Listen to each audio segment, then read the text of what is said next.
दोस्तों आरबीआई ने after 5 year जो रेपो रेट है उसमें कटौती की है। 2020 में आखिरी बार कटौती हुई थी, उसके बाद में कोरोना काल आ गया और मौका ही नहीं मिला।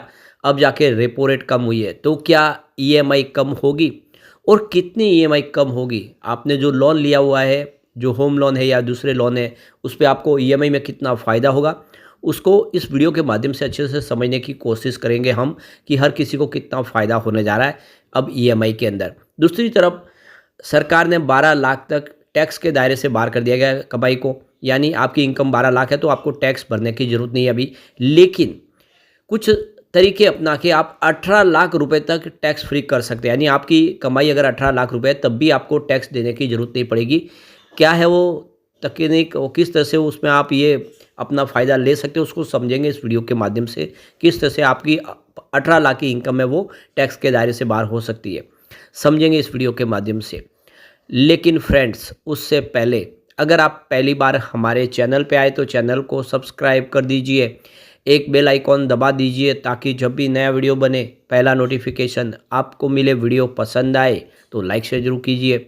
चलो फ्रेंड्स, वीडियो स्टार्ट करते हैं। मैं हूँ आपका दोस्त एस बी दवे और हमारे अपने चैनल ऑनलाइन कमाई में आपका बहुत बहुत स्वागत है। तो आरबीआई ने आखिरी बार 2020 में रेपो रेट को कम किया था, जबकि मई 2022 से लेकर फरवरी 2023 तक 2.50% जो रेपो रेट में वृद्धि कर दी गई है। उसके बाद 2 साल से फिलहाल कोई बदलाव नहीं किया गया है, उसको फिक्स रखा गया 6.5% में। लेकिन आप ये देख सकते हो कि लगातार बढ़ा है, यानी कोविड काल के बाद 2.5% रेपो रेट में वृद्धि हुई है। अब यहाँ पे इस कटौती के बाद आपने अगर 50 लाख रुपए तक का होम लोन लिया है तो आपको अब कितना फ़ायदा हो सकता है उसको समझेंगे। तो आरबीआई ने एमएसपीसी ने 5 साल के बाद ब्याज दरों में कटौती की है। 7 फरवरी 2025 को आरबीआई एमपीसी ने 3 दिनों की बैठक के बाद 0.25% की कटौती की है। इस कटौती के बाद जो रेपो रेट 6.50% थी वो घट के 6.25% पर आ गई है। आखिरी बार रेपो रेट में कटौती 2020 में देखने को मिली थी, जबकि 2022 से लेकर 23 तक 2.5% की वृद्धि देखने को मिली है। फिलहाल 2 साल से आराम था, कोई इसमें बढ़ोतरी नहीं हुई, अनचेंज रखा गया। इस कटौती के बाद आम लोगों की जो लोन ईएमआई है उसमें काफ़ी राहत देखने को मिलेगी। अब बैंकों को होम लोन की ब्याज दरों में कटौती करनी ही होगी, जिसकी वजह से आम लोगों की होम लोन की ईएमआई कम हो जाएगी, जिसकी काफ़ी समय से लोगों को इंतज़ार था। अब वो घड़ी आई है। अब सबसे बड़ा सवाल है कि आम लोगों को होम लोन की ईएमआई में कैसे कम होगी।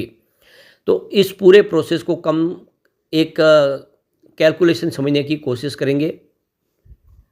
तो मौजूदा समय में एसबीआई का होम लोन का जो सबसे ज़्यादा जो ब्याज दर है वो 9.65% है। अब ब्याज दरों में 25 बेसिस पॉइंट की कटौती कर दी गई है, तो एसबीआई की होम लोन की जो ब्याज दरें होगी वो 9.40% पर दिखाई दे सकती है।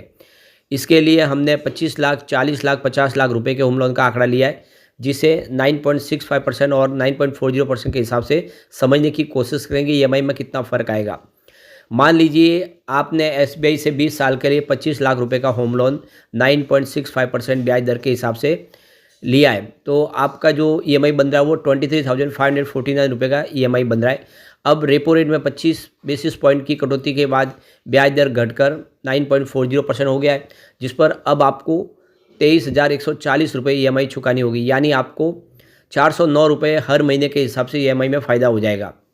अब 40 लाख रुपए के होम लोन किसी ने लिया हुआ है तो 20 साल के लिए अगर 40 लाख रुपए के होम लोन पर आपको 9.65% के इंटरेस्ट रेट पर फिलहाल 37,678 रुपये आपको ईएमआई चुकानी पड़ेगी। लेकिन रेपो रेट में 0.25% की कटौती के बाद 9.40% के ऊपर आ जाएगी, तो जो ब्याज होगा उसके हिसाब से आपका जो ब्याज चुकाने के बाद आपकी जो ईएमआई होगी वो 37,024 रुपये की ईएमआई का भुगतान आपको करना होगा, यानी हर महीने आप 654 रुपये यानी 654 रुपीज़ आपको बचा पाएंगे आप अपनी ईएमआई में। अगर मान लीजिए आपने 50 लाख रुपए का लोन लिया हुआ है 20 साल के लिए, तो आपको 9.65% की दर से यहाँ पे 47,097 रुपीज़ का ईएमआई देना पड़ रहा है। लेकिन रेपो रेट में कटौती के बाद आपकी जो लोन की ईएमआई है वो 46,281 रुपये पर आ जाएगी। इसका मतलब ये हुआ कि 816 रुपीज़ पर मंथ आपका बच जाएगा। तो ये फ़ायदा हो जाएगा और अब बैंकों को आखिर ये फैसला लेना ही होगा। तो रेपो रेट में कटौती से पहले आरबीआई गवर्नर संजय मल्होत्रा ने कहा है कि अर्थव्यवस्था और वैश्विक स्थिति को देखते हुए फैसला लिया गया है।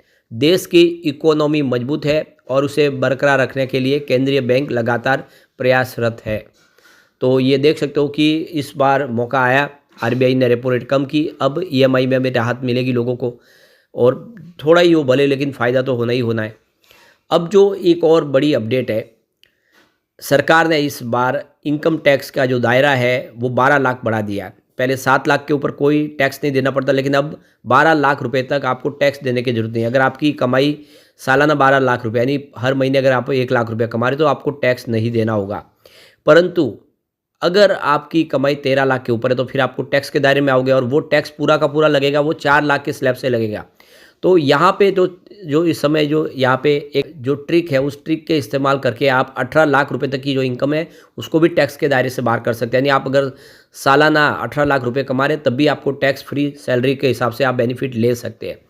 तो 1 फरवरी को संसद में पेश केंद्रीय बजट में 12 लाख रुपए तक की इनकम को टैक्स फ्री कर दिया गया है। लेकिन अगर आपकी सैलरी 12 लाख से ज़्यादा है तो क्या आपको पास कोई ऑप्शन है? अगर आप 12 लाख से ज़्यादा की इनकम को टैक्स फ्री करना चाहते हो तो आपको नई टैक्स रिजीम के तहत इस ट्रिक को फॉलो कर सकते हैं आप। तो इस ट्रिक का इस्तेमाल अगर आप करोगे तो 18 लाख रुपए तक की सैलरी के ऊपर भी आपको टैक्स नहीं देना पड़ेगा। इस ट्रिक का नाम है सैलरी स्ट्रक्चर। आप अपनी सैलरी स्ट्रक्चर को इस तरह से रीस्ट्रक्चर कर सकते हैं कि आपकी टैक्स देनदारी शून्य हो जाए। तो कैसे होगा? अगर आपकी बेसिक सैलरी और डीए 12.25 लाख रुपीज़ है तो आप इसे अलग अलग अलाउंस और बेनिफिट्स के जरिए टैक्स फ्री किया जा सकता है इसको। उदाहरण के लिए एनपीएस कंट्रीब्यूशन 1.71 लाख रुपए, मोटर कार सुविधा के रुपए 4 लाख रुपए, और गिफ्ट में आप देख दो कि 5,000 रुपये ऐड किए जा सकते हैं। इस तरह से आपकी जो ग्रॉस सैलरी है वो 18.01 लाख रुपीज़ हो जाती है। तो एनपीएस कंट्रीब्यूशन बेसिक और डीए के 14% तक का एनपीएस कंट्रीब्यूशन जो धारा है 80CCD2 के तहत टैक्स फ्री माना जाता है, जिससे 1.71 लाख रुपए की बचत हो सकती है। गिफ्ट अलाउंस धारा 17.27 रूल 374 के तहत कंपनी की ओर से दिए गए 5,000 रुपये के गिफ्ट पर भी टैक्स फ्री होता है। इसके अलावा स्टैंडर्ड डिडक्शन, सभी वेतनभोगी जो कर्मचारी है उनको 75,000 रुपये का स्टैंडर्ड डिडक्शन सुविधा भी मिलती है। तो इस तरह से आप ये जो आपकी अमाउंट है वो 18 लाख रुपये तक भी टैक्स के दायरे से बाहर हो सकती है। तो केंद्रीय वित्त मंत्री निर्मला सीतारमण उन्होंने जो शनिवार को बयान दिया है कि आने वाले सप्ताह में नया इनकम टैक्स बिल पेश किया जाएगा, जो जांच के लिए संसद की वित्त समिति स्थायी समिति के पास जाएगा। आम आदमी के हाथ में अधिक पैसा छोड़ने और नियमों को सरलीकरण के लिए ये नया इनकम टैक्स बिल लाया जा रहा है, जिसको आने वाले समय लोगों को काफ़ी बेनिफिट हो सकता है। तो इस तरह से आप अपना बेनिफिट ले सकते हैं। लेकिन फ्रेंड्स, कोई भी इन्वेस्टमेंट करने से पहले अपने फाइनेंशियल एडवाइज़र से एडवाइस ले ले या अपना खुद का रिसर्च करें, क्योंकि मैंने वीडियो आपके एजुकेशनल पर्पज़ के लिए ही बनाया। वीडियो पसंद आए तो लाइक से जरूर कीजिए और चैनल को सब्सक्राइब कर दीजिए। Thank you friends.